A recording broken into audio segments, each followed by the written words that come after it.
Well, Alan, thanks very much for joining us here on the Asian Game. Just a few weeks out from what is an enormous occasion, the Women's Asian Cup kicking off in India later this month. It's been a few months now since you're appointed. You're in camp now with the team in LA, and I'm surprised to see you rugged up because I thought it was sunny in LA the whole year round, but it looks pretty chilly there at the moment. So how are preparations coming along? Yeah, as I just said off record, it's a little bit like Queensland, beautiful one day, perfect the next. But no, it's actually been raining and cold, and and we've even got snow, only an hour away, and we went up to the mountains the other day. So yeah, it's not all it's cracked up to be. Nah, it's actually been really nice here. It's they've got some amazing facilities out here in Orange County. The community is fantastic. The local soccer community is also very obliging. So we've been able to line up friends and use of facilities and all that kind of stuff. So it's actually been a really good preparation. How long have you been in camp for? How long longer do you remain in camp before you head to India? Yeah, so we arrived on November 7 off the top of my head, and our first training session was November the 10th. So we've been together for nearly 2 months now. Not all the squad have been in at that time. We've had different players who had to go back to clubs at different points in time. But look, the bulk of the squad has been here for that entire time, which has given us a really good time to gel and become a cohesive unit. Obviously, knowing international football, you don't usually have that kind of time together. So it's been great to have that time together and spend it on all the things that we need to get, as I said, that team cohesion and team unity and principles and tactics in place. But really coming off a tough year for the group, with COVID has interrupted so much of everyone's lives, but especially a lot of our players. So they haven't played a lot of football and haven't had a great deal of training. So we've had to do a lot of catch up, but the players have done extremely well and bonded really well on and off the pitch. So look, I'm really pleased with how we've progressed. You mentioned the squad. That leads me nicely on to what I wanted to talk about, because what can we expect from this Philippines team? When they qualified in 2018, they did so largely with a local-based team. Then the squad they took to the tournament was predominantly from the diaspora, from the US college system. So are we to deduce from the fact that you're in LA in a camp at the moment that it's going to be largely a US-based squad again? Or what can we expect? Yeah, look, it's a combination of, and ultimately my job as the coach is just to select anyone who has a Filipino passport, to be honest, and anyone who's proud to wear the shirt and play for the badge of the country. It's such a great honour to play for your country. So anyone who chooses to do that, it's obviously a big decision in their lives. So for me, I don't even use those terms, US based or Filipino based or diaspora or anything like that. If you're a Filipino registered player and you're passionate about playing for your country, and to be honest, they're such a passionate group. And I know that most national teams, you could probably say that, but they really are a united and passionate group. And we don't even talk about those things. Everyone comes together on the field to train hard and work hard. And, I think they've been really pleased with how professional this preparation's been, and they're ready to give it all for their country. You've only been with the group a short time, albeit it sounds like you've been in camp for a couple of months now, which, as you said, is rare at international level. So what has been the focus for you, and what has impressed you so much about this group so far? Yeah, I think the thing that's impressed me the most is just their willingness to work hard and work hard for each other and learn.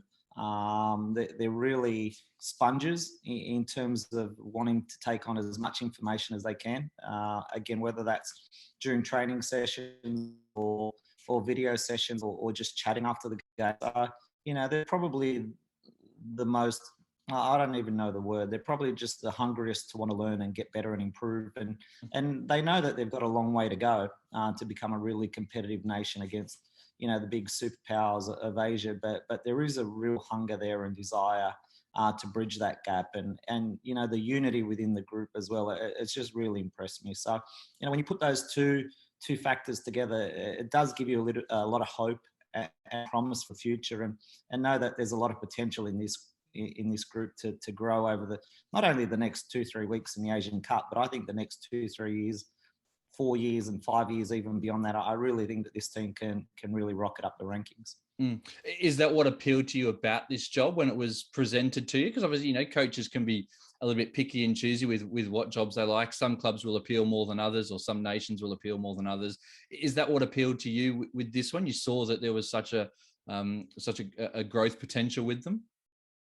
Yeah, look, I've done a lot of the same jobs and been involved in Australian football for 20 odd years now, and basically worked the whole spectrum of our pathway. So I was just really looking for something new and different, and what a great honour to coach, another country. Like it's always an amazing honour and privilege to coach your own country, but to be hired by another country to do a job for them, for me, even takes it to a new level. And these players really haven't had the opportunities that players from other countries have, and particularly all those countries in the top 10 and possibly even the top 20 and 30 in the world. So now that they have been given a dose of, the resources, the capacity to train every day, a renewed level of professionalism that they've all had to undertake, I think they've really grasped it with both hands and seen that how much they really love learning about the game, playing the game, and wanting to better themselves. So, there's a lot of good aspects to taking on this job, but just seeing, as I said, their hunger and desire to want to get better has really been the most pleasing part for me. We look ahead to the tournament now. Australia is obviously the powerhouse team in the group, and we'll get on to talking about that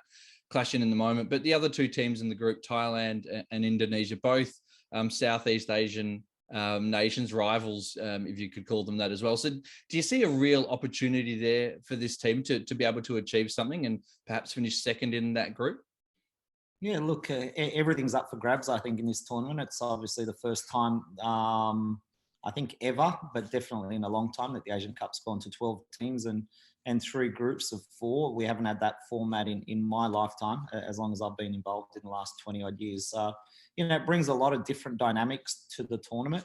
Splitting up the superpowers, North Korea not being in a tournament adds another dynamic. Australia being host along with New Zealand brings in another dynamic. So there's so many new things to this tournament that make it interesting for every country, not just for us. The fact that the World Cup's been expanded as well to 32 teams, and Asia have 5 spots on top of Australia's qualification. And the other new thing is the other 2 inter-confederation playoffs that are happening. So many different elements that make this tournament exciting for everyone, but particularly for countries like us and the other countries that you mentioned, Thailand and Indonesia.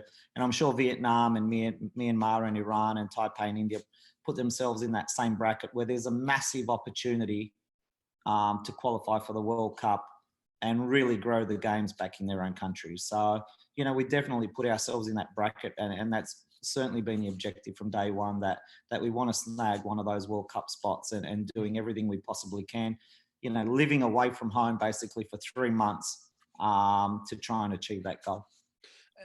How important, therefore, is that opening match against Thailand? They're the second highest ranked team in the group, but there seems like there's a huge opportunity there. So how do you approach that game with Australia second up? And I think most people would, think Australia would be too strong in that game. Do you go all guns blazing to try and get the win in that opening game and get the 3 points on the board, or is the priority to just not lose?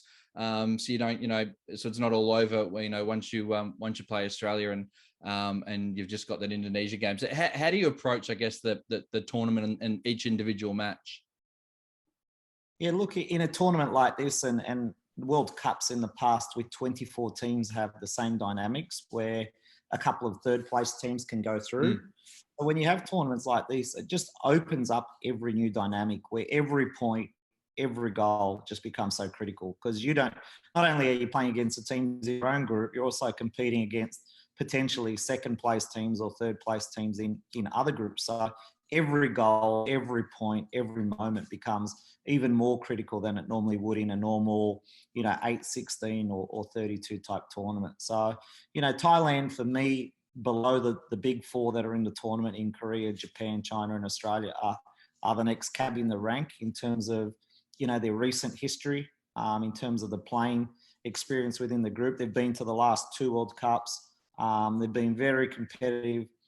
in most matches. Apart from that one blowout against USA in the World Cup, they've been very competitive against big countries for a long time now. So look, they're a big challenge for us, and we've never beaten them as a country. So I watched the last time Philippines played Thailand at the Asian Cup, and I think it was 3 or 4-0 to Thailand, or maybe 3 or 4-1, but there wasn't that much in the game. I thought Thailand were the better team, but not by much. So, in those intervening 4 years, if we've improved a little bit, we can certainly bridge that gap and make that a massive game. But, to say I'm putting more importance on that game versus the Australia game or the Indonesia game, I've never taken that principle in any job. Every game is massively important. Every goal is massively important, and we'll be treating every game with the same level of importance.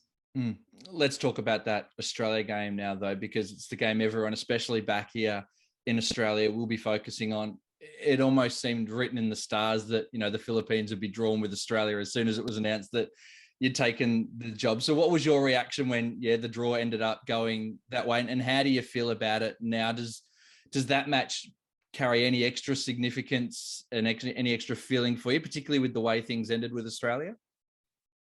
No, not at all. As I just said, for me, every game and every moment, every goal is critical. And we really are fighting to get through the group and get through to that quarterfinal stage. So the game against Australia, for me, just takes on the significance within the tournament and for Philippines, not for Australia. I'm not really connecting my history and my ego to that match at all. I think that would be doing everyone here in this team a disservice. So I've really got to remove myself from that history and, my intimate knowledge with the players. And, I've spent 10, 12, 15 years with some of those players. So, obviously we know each other very well, and there's long relationships there that have been there for a long time. So, that's not going to be impacted by the game. But, from this point of view, we're working for the Philippines. And as I said, it's a massive honour to be appointed by another country. So, I'm approaching that game, as professionally as we can, and approaching it in the manner that we need to ensure that we get one of those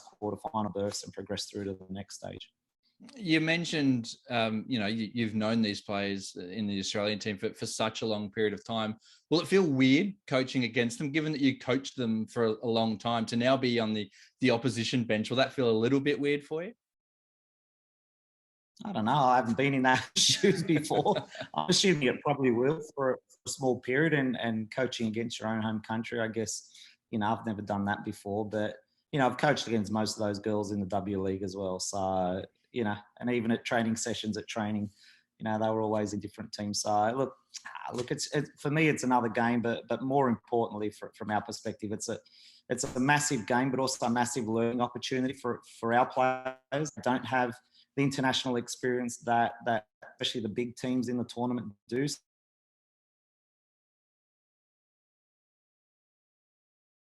What world football is for me, Australia. I know we're ranked 11 at the moment, in the world rankings, but for me, they're probably a top 2, top 3, maybe top 4 team in the world.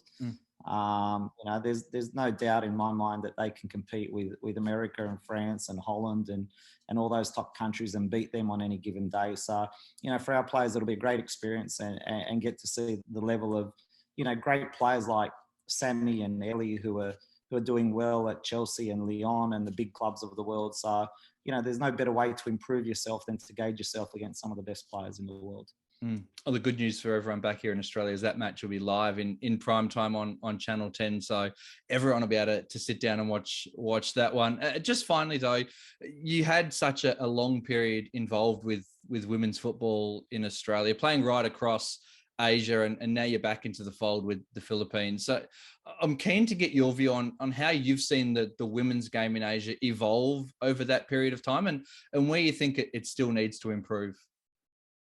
Yeah, look, I was just having a conversation with someone the other day. I think it's probably the lowest, and this is just talking about factual stuff like the rankings, which for me in women's football, I think they're more accurate than they are in men's football. For me, they've always been a good guide and a good gauge to where every team is at that present time. And, there's always the odd anomaly in that, but, especially countries that don't play too often, and mainly the African countries, are probably more competitive than their rankings suggest. But generally, it's always been a pretty good guide. And at the moment, it's the first time in my memory that we don't have a significant number of Asian teams in the top 10. And that's been a worrying trend now over the last 2-3 years. Australia's dropped out of the 10. North Korea are, I think, 9 or 10, but haven't played for a couple of years. Japan have dropped down to 12 or 13. China and South Korea are in the low teens. So for me, it's a worry that the top 4 or 5 big superpowers have dropped down that far. I know that in the early days of women's football, China was a superpower. Pretty soon after that, Japan became a superpower from probably 2009, 2010 onwards. And Australia's obviously been in the top 3, 4, 5 in the over the last few years as well. So, I think there's so much power and depth within those countries. But at this present time and in the last 24 months, I think that, maybe some other continents are catching up, and we're going to have to ensure that as a continent, we do everything we can to give the development opportunities, make sure our domestic competitions are as strong as they can be, make sure our international competitions are as strong as they can be, so that we can maintain. We've always been equal strongest confederation in the world along with Europe. But I think in general, I think Europe's probably pushed ahead at the moment. So, it's always good to have that competition, but we also have to be on our toes to make sure that we do provide the resources. With Europe increasing the amount of resources in their domestic competitions, it's important that Asia plays catch up and gives their domestic players the opportunity to develop so that they can have, better national teams moving forward. Well, hopefully we see a really exciting Asian Cup this month that sets us on that path for an Asian renewal. Alen, thanks very much. We hope that the Philippines can be part of that, providing a great tournament over the next couple of weeks. We wish you all the very best for the next couple of weeks and what lies ahead after that as well. I appreciate your time. My pleasure.